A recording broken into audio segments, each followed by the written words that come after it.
إلى أعياد. حبايبي، ضيفي خفيف دم، ضيفي زقرتي، ضيفي يعني بيخليني من مذيع لأن قلوبها دوانية اليوم، بس ما راح أقول لكم منو. شوفوا التقرير ورجعوا لي مرة ثانية وراح تعرفون. فديتكم.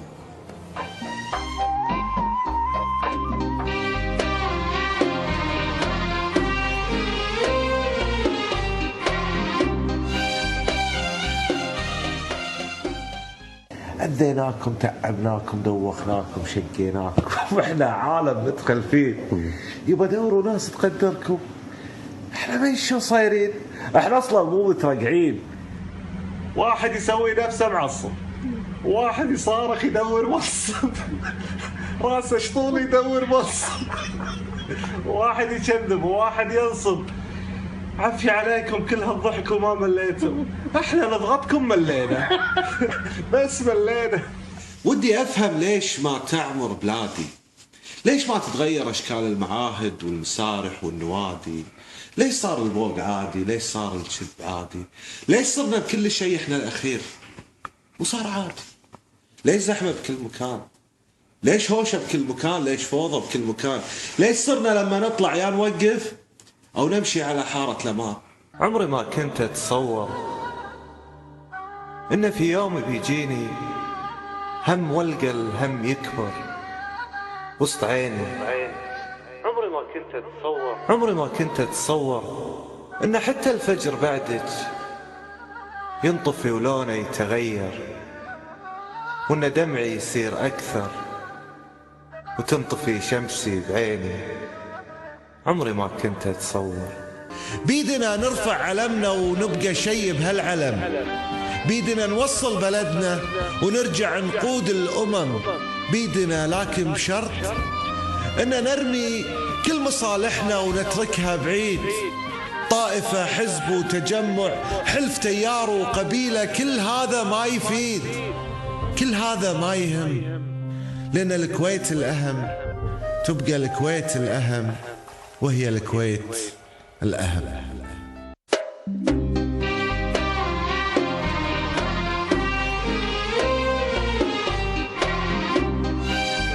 أعزائنا المشاهدين، شفتوا ضيفنا منو؟ شفتوا خفيف الطينة منو؟ ضيف راقي، شاعر، أنا أسميه من ناحيتي أنا الشاعر الاجتماعي اللي دائما مع الناس، حبيبهم، ويقعد بينهم ويشوف ظروفهم، يشوف مشاكلهم، يشرحها عن طريق الشعر الجميل المقفى أو النثري، أو على قولتهم مثل ما يقولون الزهيريات. خلونا أرحب بشاعرنا الغالي الراقي سامي الأنصاري. مساك الله بالورد. مساك الله بالنور والكرامة يا مرحبا. نورتنا. شرف لي والله اني اكون معاك ومعاك انت يا ابو جراح. يا بعد روحي فديت عمرك، ما عليك زود. هذا الحلو والقناه هذه اللي انا احبها يعني. يا بعد روحي نورتنا. اشعار انا اللي تمسني الاشعار اللي لها علاقه بالذكريات. نعم. نفس اللي قلته تو. وفي اللي هو الاجتماعي اللي على حسب الظروف اللي تصير او المشاكل او نعم. هموم الناس. انا احب دائما اسميه الشعر الانساني اللي له علاقه يعني مباشره في واقع الإنسان، في همومه، في متاعبه، في معاناته، أيا كان الشخص هذا ممكن يعني يحركني، يخليني أقول شعر عنه، حتى لو ما لي علاقة، حتى لو مو من ديرتي أصلا، بس تلاقيني تفاعلت معه والشعر بدأ يعني ياخذ وضعه يعني. وش حببك في الشغلة هذه كونك كشاعر اجتماعي، وفي من أشعارك كذلك هزلية تكون مضحكة جميلة جدا، فيعني شلون تقدر تدمج هذا على هذا؟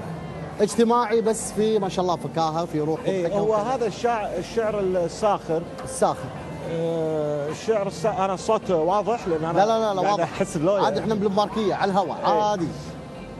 شوف، يقال بأن السخرية هي ذروة الألم، يعني أنت ممكن تتضايق من موضوع، تضايق منه وايد، آخر شيء تقوم تسخر منه. فهي السخرية، في فرق ما بين السخرية والكوميديا. يعني السخرية أنك أنت تتكلم عن الأشياء اللي معورتك. أيوة. بس الطريقة يعني تقعد تضحك كذي، إنه يلا عساها تنحل على قولتهم. شيء كذي. حلو. إنما هي فعلا السخرية ممكن تعبير، أنا أفضل شيء أقدر أعبر عنه على الأشياء اللي تصير بالطريقة الساخرة هذه. يعني كل واحد له طريقة، مثلا في كاتب مقال، في مثلا ممثل، في واحد مطرب، كل واحد يعبر عن اللي يقول في خاطره والمعاناة اللي يشوفها بطريقته. أنا أحس أن التعبير بهالطريقة بالنسبة لي هو الأفضل. إن شاء الله. شاعر إنساني، شاعر اجتماعي، شاعر جزل. ايش رايكم نسمع منه قصيده اجتماعيه كذي، شعر اجتماعي استاذ؟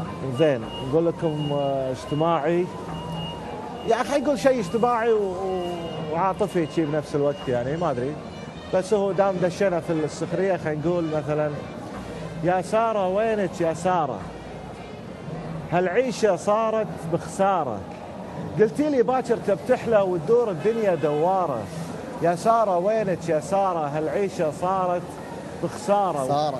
وكل ما عشنا اكثر تكثر دقات القلب وامراره، هو بس الجيب اللي يفلس، حتى قلوب الناس تفلس. اي والله. تلقى الواحد تالي عمره ويدور على الحب دواره، كم واحد قاعد ويانا وتشوف تحسبه متهني وهو متلطش بالدنيا وغرقان بهمه وافكاره. الله. وانا من الصوبين منتف، يعني منتف بالصوبين، واحساس اللي بقلبي يوقف يمكن من قبل 2000.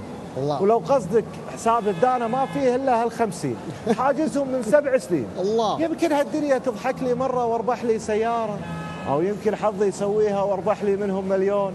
طيب ماشي، مو مليون، راضي لو 1500 واسدد حق الديانه، وكل شهر تلاقيني قاعد يم الباب ادور اسمي.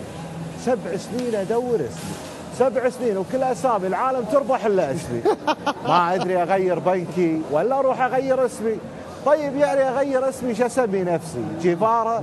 ما هي عيشه شكلي باخر عمري بقلبها ثواره وثوري يا احلامي ثوري، ثوري يا احلامي ثوري، عيشيني مثل اهل العز وعيال اللي ما بيتسموا، نسيني عيال الفقاره، ويا داره دوري يا داره اخرها لحضنك يا داره، ضحكي لو مره لاحلامي وبدلي كروتي لو بخساره، مليت انطر بنت كل يوم باحزاني، اتمنى واحلم من ثاني، يمكن تحلى الدنيا باكر والقالي بهالدنيا ساره. الله عليك، الله عليك، صح الله لسانك، صح الله لسانك سامي، ما شاء الله عليك. يعني سامي الاحظ اشعارك على وزن النثر او بحر النثر، مبدع فيها من الامور هذه، ومراكل مقفى على قولتهم، يعني موزون.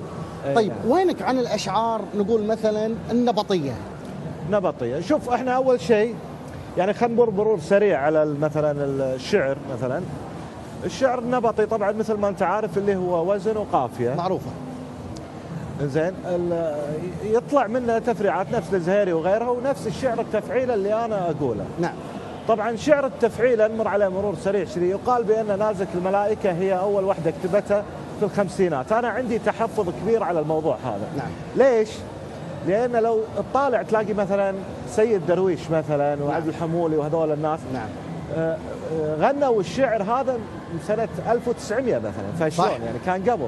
صح. فأنا مريت على الموضوع هذا، سويت مثل بحث عليه يعني كذي، اكتشفت ان لا، العملية قديمة وايد. حتى في العصر الأندلسي في واحد اسمه أبو الحسن الششتري، يعني هو اللي قال شويش من أرض مكناس الله وسط الأسواق يغني، شعلي أنا من الناس، من الناس وشعل الناس مني. يعني هذا شعر حر يعتبر. الله. شعلي يا صاحب من جميع الخلائق، افعل الخير تنجو، صح. أهل الحقائق. ملاحظ ما في قافية واحدة، فهذا الكلام قديم وايد، يعني من خلينا نقول يعني ما ادري من متى، يعني انا مو مؤرخ يعني، بس الاكيد انه هو من العصر خبرتك بالشعر. يعني. نعم. اي نعم. فانا يعني خذيت النوع هذا من الشعر، حبيته، هو وجودي فيه وكتابتي مو علشان شيء، بس لمجرد اني انا لقيت نفسي احب النوع هذا من نقدر الشعر. نقول هوايه لك يعني كانت، يعني احس اني اقدر اعبر من خلاله بطريقه افضل، او خلينا نقول يناسبني اكثر. حلو.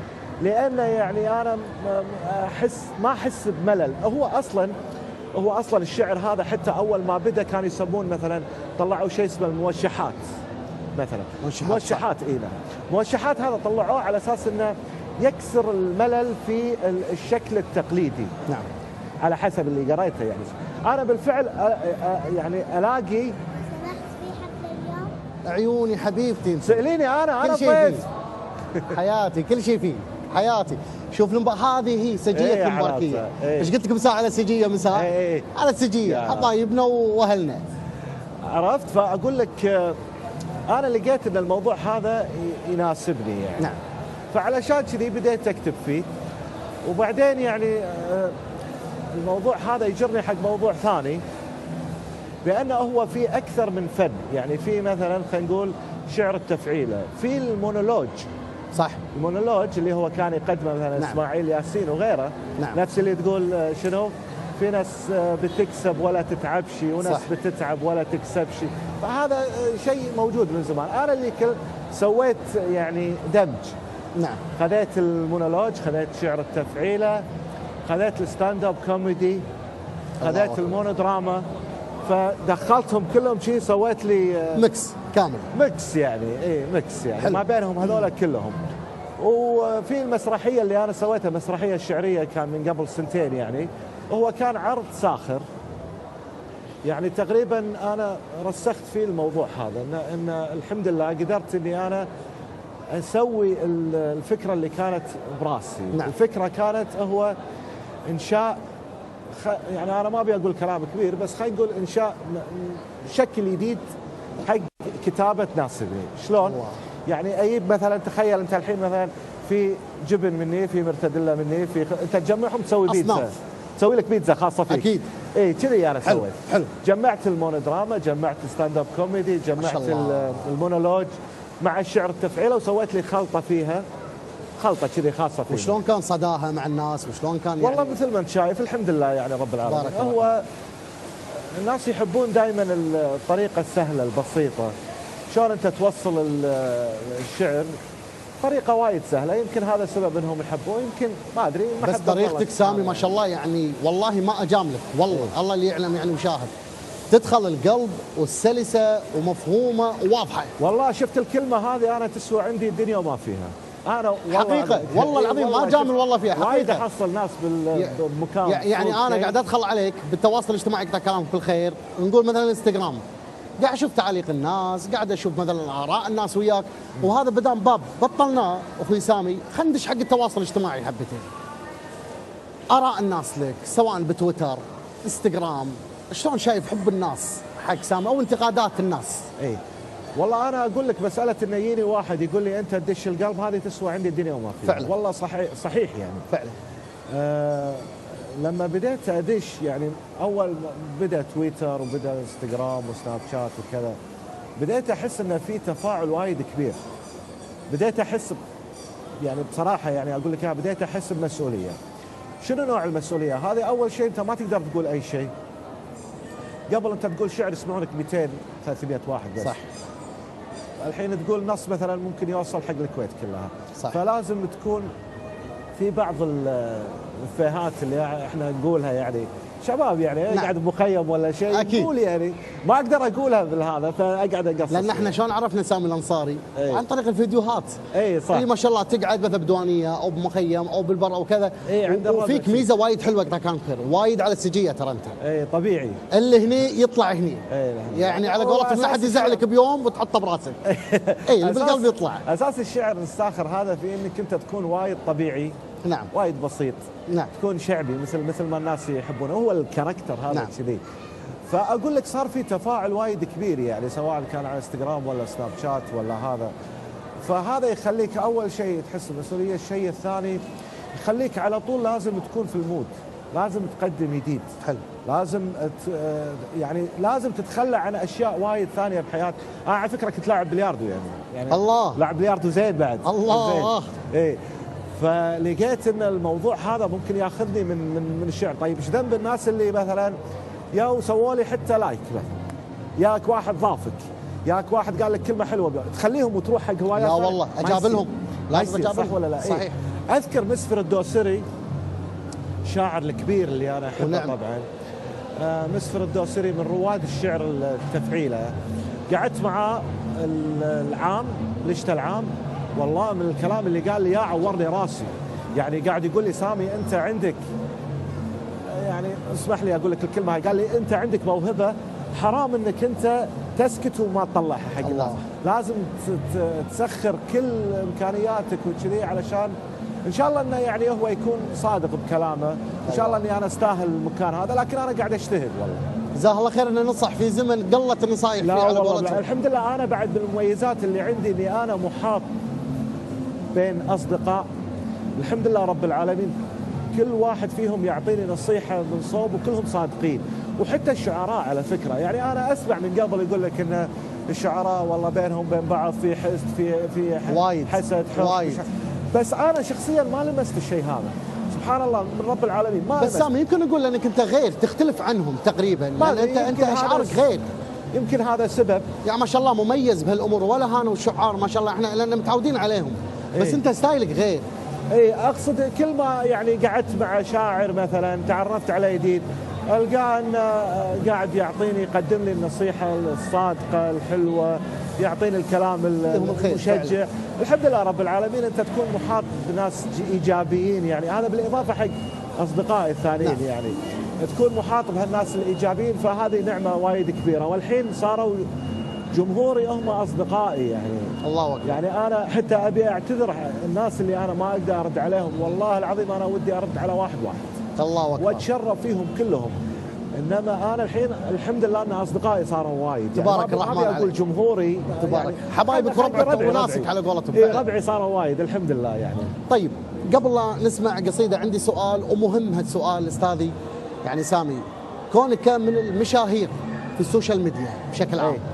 طيب هل فيكم او هل في احد يوجهكم الى مهرجانات معينه، يوجهكم لمناسبات معينه مثلا، بحيث تشوفون معاناه الناس، تشوفون معاناه البشر يعني، وتشرحونها عن طريق الشعر؟ احنا قلنا الشعر اللي نقوله احنا، شوف انا من اقلب الاوراق معناته عندي نص بقوله. هذا هو، خذ راحتك. زين شوف، هلا حجي حياك تفضل. هلا بالعم، الله يعزك ويعز قدرك، الله يخليك طال عمرك، الله يبارك فيك. فالشعر اللي انا اقوله هو يعني محاكاة، خلينا نقول شعر بعدين اي نقول حق تفضل خذ راحتك. هالايام هذه صار عندنا راح نلعب. الله هذه انشهرت. راح نلعب اي، فانا اقول راح نلعب. احنا اصلا ودنا نلعب، واحنا احسن ناس نلعب تلعب. الله، انتوا بس خلونا نلعب واحنا نلعب، وهذا ملعب وذاك ملعب، وين ما تبونا نلعب راح نلعب. بس يا اخي شلون نلعب؟ مو شطبونا ووقفونا زين، يعني وين نلعب؟ ولا بس تعال والعب؟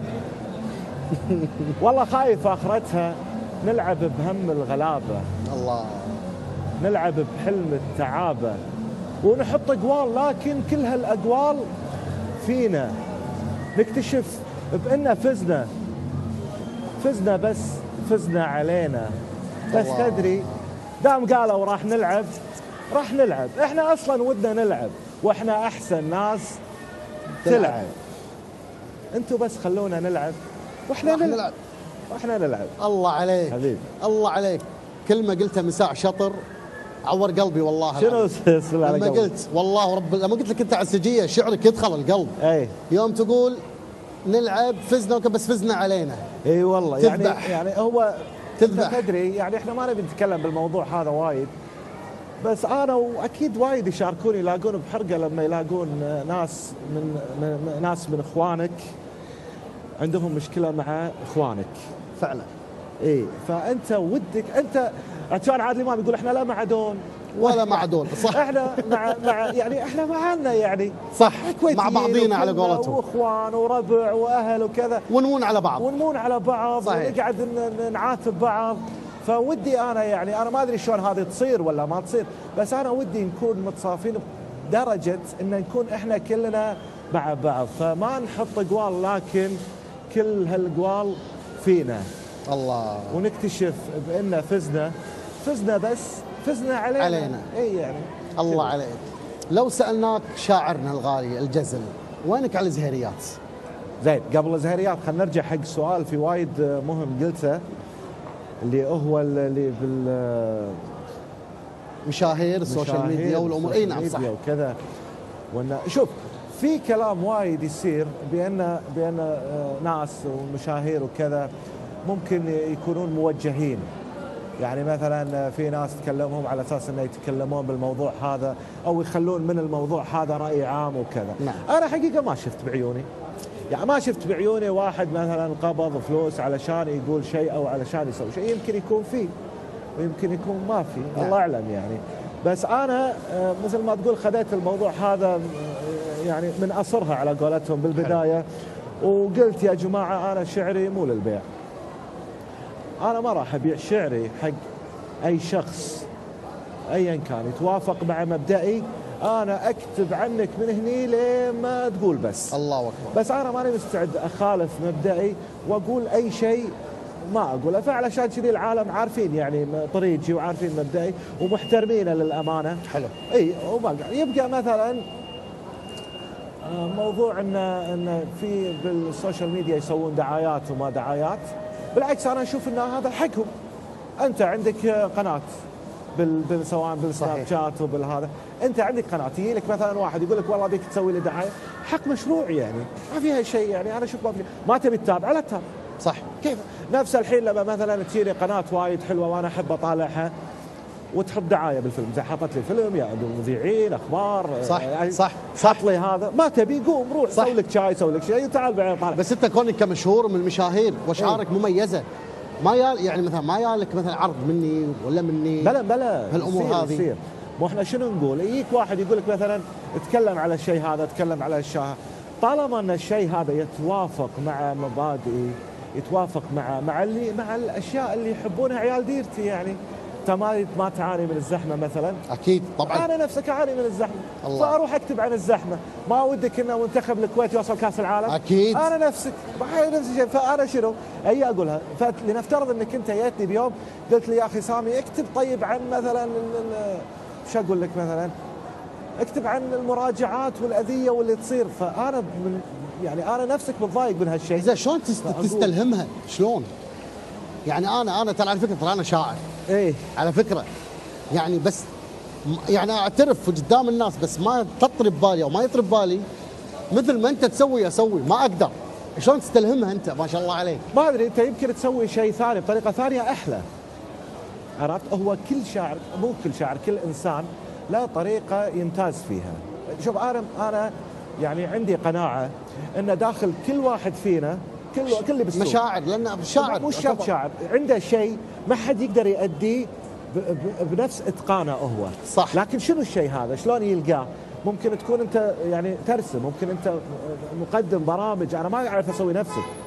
ممكن واحد مثلا يعرف مثلا يعزف شيء معين، انا اعرف اكتب، وحتى اللي يكتبون ممكن يكتبوا بالطريقه هذه. انا احس انه افضل شيء اسويه، وانا ما اعرف اسوي شيء ثاني اصلا يعني ما شاء الله عليك. زين، فافضل شيء اسويه هو اني انا اكتب شعر عن واقع الحال بالاسلوب او بالطريقه هذه. طيب لو سالناك والناس قاعده تشوف، لو قلت يا استاذ سامي الانصاري نجاحك وتفوقك وشهرتك سواء بالكويت ولا بالخليج، طريقه القائك ولا طريقه شعرك؟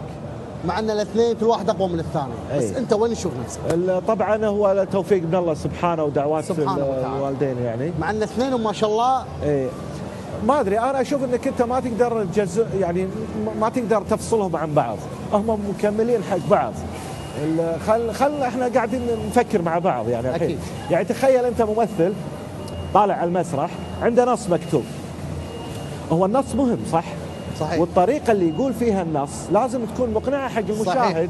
بالضبط نفس الشيء بالشعر اللي انا اتوقع انه لو يجي احد ثاني يقضب الشعر اللي انا اقوله ويقوله ما راح ينجح، ما راح يجيده. واتوقع انه لو تعطيني انا شعر واحد ثاني وتخليني اقوله ما راح يجيده. هي صايره كيمياء كذي. وانت قلتها من ساعه، كل يبدع بطريقته. اي بطريقته وبمجاله وبالاشياء اللي انا ودي اقول شعر عاطفي. الله. ما ودك تسمع شعر عاطفي؟ يا ليت. صدق انا في الاشعار والله انا حاسس انه كذي، احنا لان ما في تلفزيونات وكذي، فحاسس انه قاعدين انا وياك بالقهوه جونا كذي على راحتنا على والله عشان المباركيه حلوه كذي. والله وجودك احلى يا بعد راسي. الله يسلمك حبيبي. انا والله مستانس وايد اليوم اني انا موجود بينكم. بديت روح. اي والله صدق. الله يعزك. في اشعار انا كنت كاتبها من زمان، يعني من ما ابي اكبر نفسي بس وايد يعني، وما ليش ما اقولها يعني. فذاك اليوم قعدت اطالع كذي كان القى نص هو ممكن يكون صغير وممكن يكون عادي، بس انا وايد احبه يعني. صحيح. يقول من هذاك اليوم لليوم الله. ما فارق عيوني سهر، ولا اخترت لي غير الجثة نوم. من هذاك اليوم لليوم ما فارق عيوني سهر، ولا اخترت لي غير السهر نوم. من هذاك اليوم وانا الهموم اللي معي ما هي هموم، بس انتظارك، لهفة الشباك دارك، والرسايل والاغاني. كان للدنيا شكل ثاني. الله. تذكرين الليل باخر الشارع نحسب نجومه، تذكرين البرد والمطر وغيومه، تذكرين في يوم قلتي لي ان السعاده ما تدوم الا في لقانا كل يوم. من هذاك اليوم لليوم ما فارق عيوني تعب، ولا اخترت لي غير السهر نوم. صح الله لسانك، صح الله لسانك سامي، صح الله لسانك.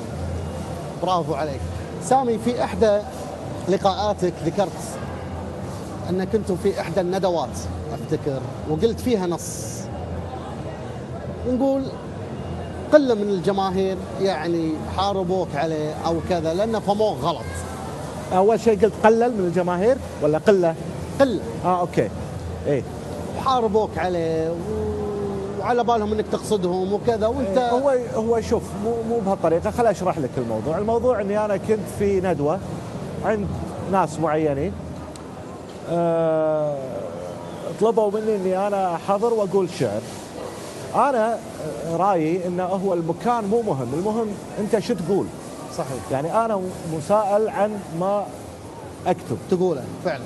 شيء اللي انا اقوله حاسبني عليه، بس وين كنت او وين رحت ما هو كويتيين نفسنا يعني، انما يحملون فكر اختلفوا مع ناس ثانيين. رحت قلت الشعر، هو كان شعر عن الكويت، فقلته مو محضر اقوله بس شيء بالشيء يذكر. خلينا نقوله الحين. ذاك اليوم مرني واحد، وهذا الواحد كل ما مرني اقول بقلبي الله يستر من هاليوم. الله. رديت حاولت انام، حاولت ما يعني نوم، مسكت اوراق وقمت اكتب، اخربط يعني بالدفتر، اخطط باكر ايش عندي، احاول ارسم الدخان وهو يفتر. كتبت اسمي وعنواني ورسمت البيت، ذكرت الصبح ومدرستي والطابور وعلم الكويت. الله. كتبت كويت وقعدت اكتب واطالعها، قعدت احسب مواجعها، من الارهاب للتفجير، من الاحزان للعدوان للتحرير. شهر كامل مطر ينزل علينا اسود، وخوف الناس ودعاوي الناس، وفهد الاحمد وبيوت اول، وطيبة اول وضحكة اول كنا بكل شيء اول. الله. اول مجلس، اول مسرح، اول متحف، اول مدرج، اول جامعة وكلية، الابراج، الصالحية. انا رديت لعيونك، الله. انا رديت على هامان يا فرعون، والاقدار وابو صالح وعبد الحسين، هدف جاسم على العراق 3-2، وفيصل وفتحي والحربان، وقصر السيف والكويتية والصديق والمباركية وباب السور، الربعي عبد الله السالم والدستور. شكتب والله ماني عارف راسي يدور، لا والله هالدنيا تدور. شيء كبير وكل شيء وسطه كان كبير، صار صغير وكل ليلة عن ليلة يصغر، لما صارت كلمة صغيرة مكتوبة في وسط الدفتر يكتبها واحد مهموم. كل القصة ما في نوم، قلت أعد هموم بلادي، قلت أعد أفراح بلادي وعديت وما يعني نوم. الله عليك الله عليك. انت المشكله تخليني اندمج وياك حيل حبيبي، يعني المشكله تختم وانا لا زلت مندمج. اي هذا. فاللي صار سلمك الله ان انا قعدت في الندوه وقلت النص هذا حلو. الحين شو اللي صار؟ اللي صار في ناس ثانيين اول شيء ما عجبهم المكان اللي كنت انا فيه، هذا رقم واحد. رقم طيب. اثنين قاعد يقولون هذا شو يقول. هو الفكره الاساسيه ان هذا ايش قاعد يقول، هذا مو شعر، هذا مو شعر. يعني انا قاعد انقل لك الحين زين. فهو ليش انا يعني انا ما يحزنني الكلام هذا، بالعكس انا عادي يعني كنت متوقع. انت قاعد تقول شيء جديد، طالما انك انت قاعد تقول شيء جديد اول شيء الناس يعني بس ليش كنت متوقع سامي؟ انا اقول لك لاني انا قناعتي بانك لما تجيب اي شيء جديد، نعم. الناس اول شيء تستغرب، تبتدي بعدين تعارضك، صح. بعدين تبتدي تستهزئ فيك، بعدين تبتدي تهاجمك، بعدين يجون كلهم معاك. وانت هذا عارفه كله من البدايه. طبيعي اي حلو. شيء، اي واحد غير اي شيء او احدث تغيير في اي شيء، نعم. لابد انه تعرض حق، ما بقول هجوم، خليني اقول تعرض حق نقد، انتقادات. وهذا نعم. شيء طبيعي. هو النقد نفسه ترى ممكن يعني يعطيني اكبر خدمه. ليش؟ لان لما جاء واحد وقال شنو هذا مثلا صحيح. نفس الشعر اللي فيكم شيء، نعم. فيكم شيء صاير شيء، اقصد يعني هذا عمل ضجه مو طبيعيه، عمل ضجه فيكم. اي على فكره هذا مونولوج يعني، بس احنا خلنا ما نبي خلينا نسمعها منه ولا يا حبيبي. والله هي طويله شو، بس نقول اولها فيكم شيء صاير شيء. حلو. اقصد يعني هاليومين احد فيكم حس بشيء؟ احد فيكم شايف شيء، سامع شيء؟ يعني كلش ماكو شيء. طيب ليش تحس العالم كنا صاير فيها شيء، ولما تطالع تلقى بوسط عيون العالم 100 شيء؟ الله. ومسك لك واحد ومسك لك اي واحد واسال يقول لك لا ماكو شيء. طيب ماشي، ليش معصب؟ يقول لك يا اخي ماكو شيء، يمكن صدق ما عنده شيء. مو احنا قلنا من الاول ماكو شيء؟ يعني هذه بدايتها كذي. الله عليك، الله طيب عليك. الحين انت واحد متعود على طريقه شعر معينه، يجيك نعم. واحد يقول لك في شيء وما شيء، ايش قاعد يقول هذا؟ صح. اي صح. فهم اللي طلعوها بقصد ممكن بقصد السخريه، وقاموا يرددوا له. بعدين يا واحد طلع قال لا بس يا جماعه سمعوها كلها زين حلوه، لا واحد لا هذا يقصد شيء، لا هذه حلوه مش عارف ايش. صار في جدل، ناس تكتب ناس شويه ولا العالم كلهم قاعد بالدواوين ها فيك شيء صاير شيء. صح صح صح. هو هذا هو. لما جيت انا بالندوه هذيك وايد اسولف ولا لا تبارك الرحمن عليك، روح حس وايد استرسل استرسل خذ راحتك. زين مثل ما قلت لك احنا برنامجنا كالديوانيه ترى. اي يا حبيبي خذ راحتك. زين فلما جيت قلت موضوع الشعر اللي بالندوه اللي هو جاسم وفيصل وفتحي والكلام نعم. هذا وقصر نعم. السيف والكويتي، فالناس قاعد يقولون هم مستغربين ان هذا شيء جديد، فطبيعي انه يهاجمونك. لما تجيب شيء جديد طبيعي انه يهاجمونك. انا اتوقع اول واحد فكر يطلع لوكيشن بسوق كذي هاجموه، ايش قاعد تسوي انت قاعد بالسوق والباركيه؟ صحيح طبيعي عادي حوشنا يعني. هالامور هذه بعدين لا والله حلو طالع والله. بعدين الناس تبتدي ايش تسوي؟ تحط يفهمك عدل عادي ويحطك عادل. تلاقي حاط كراسي هناك وقاعد نفسك يعني كذي.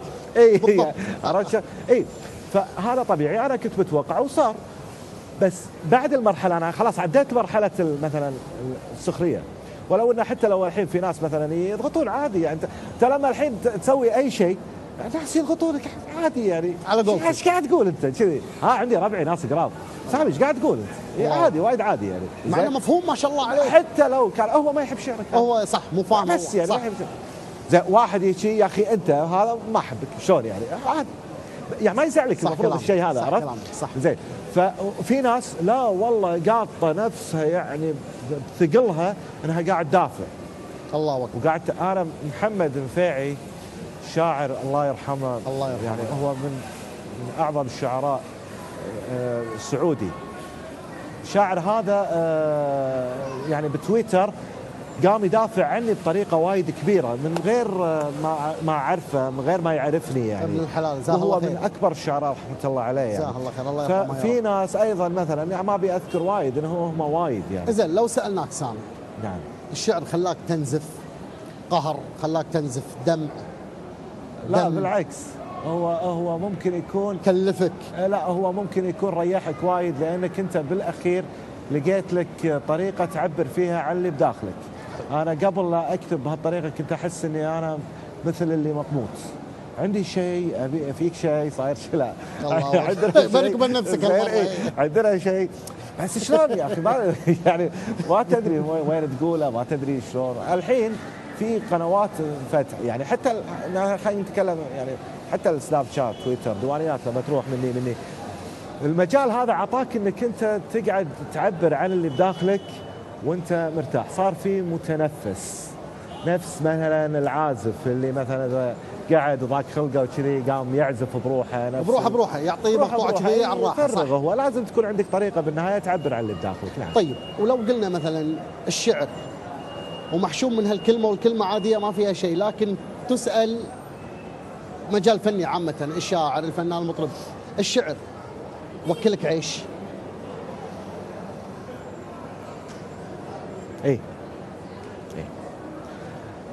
تبيني اسولف معاك واحد من ربعك ولا تبي لقاء؟ لا والله وشذي؟ واحد من ربعك، خذ راحتك. 70-80 من الشعراء اللي موجودين استفادوا من الشعر بشكل او باخر.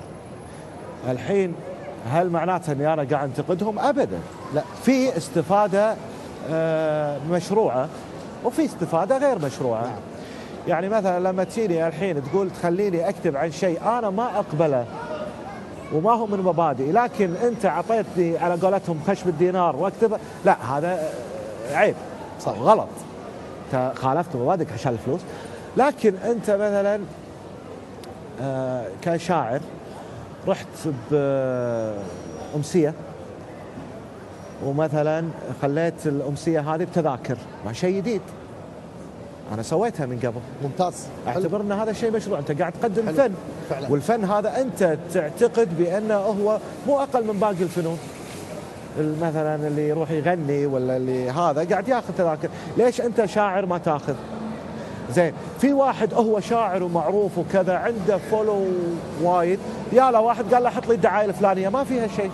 صحيح. طريقه او باخرى في واحد يجي لك والله مثلا يجي له الشخصيه الفلانيه يكرمه، يدعوه يكرمه، ما يجي له شيء. نعم. فهذه طريقة مشروعة. موضوع ان الشعر ما يوكل عيش، هو ممكن ما يوكل عيش عند ناس هم اصلا ما يبون ياكلون عيش من وراء الشعر، لكن اذا هو كان يبي المجال مليون يا أخي ألف طريقة الف ديوان وبيعه راح تربح اقلها مثلا يعني. أقلها. صح. لكن اللي يقول لك والله انا لا والله الشعر ما يوكل، هو ما يبي، هو ممكن هو ما يبي. في شعراء وايد واحنا نعرفهم ومن اعظم الشعراء بالخليج كانوا يعني على قد حالهم وصغار وكذا، فوصلوا الى انهم صاروا باكبر اماكن وشيء مشروع يعني. بنوا على قولتهم عساهم يعني من اعلى لاعلى. الله يوفقهم يا رب. وفعلا الحمد لله، وشعراءنا خصوصا بالكويت جزله ترى. شعراءنا زقرتيه مثل شروات كثر باقي لنا والله في خير. خلينا نعرف نقول في خير. انا بخاطري قصيده بصراحه. شنو؟ في عندي قصيده اسمها ملينا. ملينا هذه رياضية. ملينا شو الناس اللي ما فيهم ولا واحد قلبه علينا، بس ملينا صرنا مطقاقة للعالم. يا أخي ما يشهى العالم، ماكو إحساس. هذا يقول السبة هذا، وهذا يلزقها في هذا، وهذا يطق وهذا يشك ويخرب بيت الشغلة هذه. من صدق زروها علينا. بس خلينا نقول بس هذه بس. خليني أقول لك واحدة ثانية. يا ليت. إنزين، خلينا نقول مثلا دخلوني وياكم الجروب. هذا لما تكلمنا قلنا الشعر الساخر. اي انا لاف ما ادري، خل جاب الكاميرا. وضعك شنو تمام. اوكي؟ دخلوني وياكم الجروب. شو السالفه يا اخي؟ دخلوني شاعر كويتي وحبوب، اونسكم وتونسوني وانتم بتوع الشعب، وانتم اللي تضبطون الشعب. واحد من الشعب والقصه سهله، ضبطوني. ايش طالب عاد انا بيئه من الموضوع اقصاها جروب. دخلوني وياكم الجروب، دخلوني وياكم الجروب، ودي اطالع شو تقولون، شو تحطون، شو تشوفون. يعني مثلا تالي الليل شو تدزون، خلونا نطالع وياكم، خلونا نسولف وياكم، ناخذ ونعطي وياكم. الله عليك. فيكم شيء صاير شيء نستانس يعني وياكم. الله. انتم فاهمين اللي اقوله ولا انا حكي مقلوب؟ دخلوني وياكم الجروب، لا عاد شدي من جروباتي المنتف واللي يتسلف والمديون والمطلوب. هالجروب وكل يوم والثاني قطيه. احنا بروحنا متنتفين. المخيم قطيه، ديوانيه قطيه، نطلع نتعشى قطيه. هالعيشه اللي متروسه قطيات واشاعات ويكذبون وصيحه ونجره ودوخه راس. كريستيانو ما يعرف يلعب، جوارديولا ما يسوى، برشلونه محظوظين. يا عمي دخلوني وياكم الجروب، خلنا نشوف الناس الكشخه شلون عايشين، شو مسوين، مرتاحين متهنين ولا مثلنا لا يعجبوتكم، ولا احنا ملوعين جبوتكم، ولا انتم اللي مبتلشين، ولا احنا اللي مو فاهمين، ولا دشينا بالطوفه ولا نفلها نقعد مو عارفين، ولا احنا اللي ما نعرف نحسب. طيب ماشي، خلنا نحسب. وجراح، تدري ان البيت بمشرف سعره تقريبا 1,000,000 الله. وانا معاشي خلينا نقول 1000. يعني لو بسكن بمشرف بقعد اجمع 5 سنين 7 سنين يعني خلص بيتي واسكن سنة 2070. والله دخلوني وياكم الجروب، اعتبروني يا اخي مراسل، اكتب عن هموم الناس، اكتب عن احزان الناس، عن اهات المديونين المطلوبين، عن غصة شياب الديرة اللي عيالهم الله. مسجونين، عن واحد يتعالج برا، عن متغرب يدرس برا، او عن كم وكم حسرة وسط عيون التعبانين، عن غصة جيل الطيبين. الله. ودي اصور شكل الزحمة يمكن ما مريتوا عليها، ودي احط صورة حق فتحي يمكن اغلبكم ناسيها، ودي ارسم شكل الديرة لما كانت احلى ديرة. ليش تغير شكل الديرة؟ شو تغير بعيال الديرة؟ يمكن ساعتها تفهمون، يمكن ساعتها تحسون وتضبطون احوال الديرة، يمكن ساعتها نتصافى. الله. يا رب ساعتها نتصافى وتصفى القلوب، وساعتها يبا والله عادي بتطلعوني من الجروب عادي، طلعوني من الله الجروب. عليك. بعد واحدة سمعني روح استرسل. يا نكمل. كمل سمعنا. والله ما ادري انا في شيء حصري يعني. وانت فيك ميزة ما شاء الله قبل لا تقولها، يعني فيك ميزة الحفظ. ايه يعني في هذه نصوص شغلة حافظها، وايد حلوة بس انا فعلا. اللي توني قلت لك اياهم، يعني مو حافظهم، والله حافظهم مو حافظهم شيء، بس يعني خلينا نقول اخاف ابوش على الهواء فاكتبهم. زين. شاء الله. اول مره ترى اطلع بلقاء وانا كاتب، وين راحت هذه؟ هذا جمهورك كله قاعد يتابعك. صدق في اوراق حاطها عندكم وضاعوا قبل لا يجي؟ صدق؟ لكم بالسيارة؟ ها؟ بالسيارة؟ ايه ما له داعي. متابعينك وين بالانستغرام راحت؟ بسنابك كلهم قاعد يتابعونك الحين. اتشرف فيهم. كلهم موجودين. اي والله اتشرف فيهم. زين خلينا نقول، تبينا نقول شيء جديد ها؟ يلا. عطني سؤال شيء على ما ادور افتش انا. حاضر ابشر. زين خلينا نقول شعر كذي. ما مدانا نقول سؤال. يلا.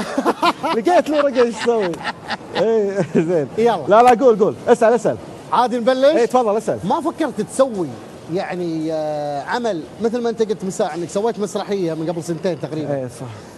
ما تسوي يعني ما نقول مسرحيه مثلا اوبريت تجمع فيه فنانين شعراء ادباء بس بطريقه ثانيه، طريقه سامي الانصاري اللي دائما مينن الناس بغرائبه بشغلات الجديده اللي يطلع فيها الطلعات هذه. شوف احنا قلنا في شكل البدايه يعني انا يعني يسامحوني عليها الناس هذه، بس انا ادعي باني انا قاعد اسس مدرسه نعم. بشكل معين، مو انا اللي مؤلف كل ادواتها. انا مثل ما قلت لك في البدايه سالفه البيتزا تذكر، جايب شيء من هني وشيء من هني ايوه وشيء من هني ايوه ومجمعه كذي. حلو.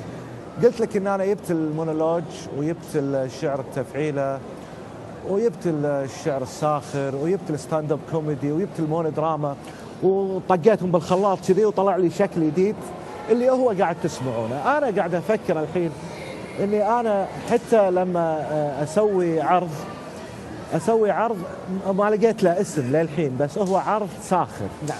ممكن يكون مزج ما بين الشعر والستاند اب كوميدي والمونولوج. اتوقع انه ما اتوقع ان احد سواه من قبل. نعم سووا، قالوا شعر بامسيات وسووا ستاند اب كوميدي وسووا المونولوج. نعم. وسووا المونودراما، بس ما حد يجمعهم كلهم في شخص واحد وبعرض واحد.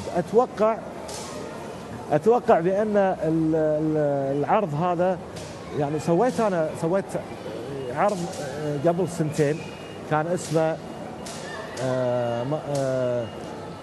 عرض الشعر الساخر او شيء كذي ما اتذكر، بس يعني ما اخذ تغطيه اعلاميه لانه كان في البدايه، كان الحضور حضور نوعي. صحيح ان الصاله الحمد لله انترست، بس ما اخذ اصداء لانه كان يمكن الاول. بس انا رسخت شيء اني انا سويت اول عرض بهذه الطريقه على قولتهم فعلا. زين، والحمد لله كان وايد. ان شاء الله بالقريب يعني الله يوفقك. اني اسوي عرض نفس هذا. انا ما ابي اقاطعك سلمك الله، لان قاعد يقولوا لي ما بقى على قولتهم لكم، ابي اسمع قصيدتك. انزين خلينا نقول خلال دقيقه. كم دقيقه؟ خلال يلا خلينا نقول شيء عندنا اجتماعي. مثل تقرير. عمرك لا تزعل على الدنيا، عمرك لا تزعل على الدنيا، او في يوم تلوم الدنيا وتقول انها ما تعطي العالم وتخليني. هالدنيا تعطي كل واحد صح. بس بالدور. لا تذبح عمرك وتفكر، بالاخر هالدنيا تدور. ولو تذبح عمرك وتفكر عمرك ما تربح كل شيء ولا عمرك تخسر كل شيء. هالدنيا حسبتها سهلة، تربح شيء تخسر شيء، تربح منصب تخسر ثروة، تربح ثروة تخسر بيت، تربح بيت تخسر يومك، تربح يومك تخسر أمسك، كل شيء يتعوض بالدنيا، لكن اوعى تخسر نفسك. اسمع مني يا ابن الناس، لا تغلط غلطة هالناس وتبيع لأي أحد نفسك. باكر لما تمل غيابك بترد تفتش بثيابك، تلقى أصحابك تلقى أحبابك وتفتش ما تلقى نفسك. سامي الأنصاري صعد، والله العظيم يا مشاهدينا صعد حبيبي. صعد. أنا ودي أكمل معاه الحين بس خلينا نشوف مخرجنا كنا عندنا فاصل مخرجنا. أسبوع جاي لا حبايبنا يعني أنا ودي أكمل معاه القعدة الجميلة الحلوة هذه، يعني صدق أهنيك سامي يا حبيبي على هالروح الحلوة، الروح الرياضية اللي فيك، وجودك، قعدتك، ابتسامتك، شعرك اللي يدخل القلب من غير استئذان. أنا ما أجاملك ترى، يا بعد راسي، هذا الناس كلهم يشهدون حبيبي والله. وأنا على قولتهم عندي كلمة أقولها. قول طال عمرك. أول شيء أمسي على الوالدة الله يطول عمرها، تاج راسنا. أتمنى أني أكون ضيف خفيف، أتمنى أن احنا ما نزعل أحد، أتمنى أن ما حد متضايق من اللي أنا قاعد أقوله. أنا مو ضد أحد، أنا ما أكره أحد، أنا ما عندي مشكلة مع أحد، أنا أحب الكل، أحب ديرتي وأتمنى ديرتي تكون أحسن ديرة بالعالم. معروف. لما أشوف أي وضع يضايقني أقول عنه، بس ما عندي مشكلة مع اللي سواه. أنا أعطيه نصيحة بطريقة معينة علشان أن احنا نعيش في الكويت اللي نتمنى نعيش فيها. الكويت لؤلؤة الكون، ومهما يصير بيننا هني أكيد دهنتنا مكبتنا، مصاري بالبطن تتصارع على قولتهم عز الله السامع. أعزائنا المشاهدين، يعني الحين ما الفاصل إلا على آخر مثل قلته مال المصارين. حبايبنا فاصل ونرجع وياكم مرة ثانية مع المبدع.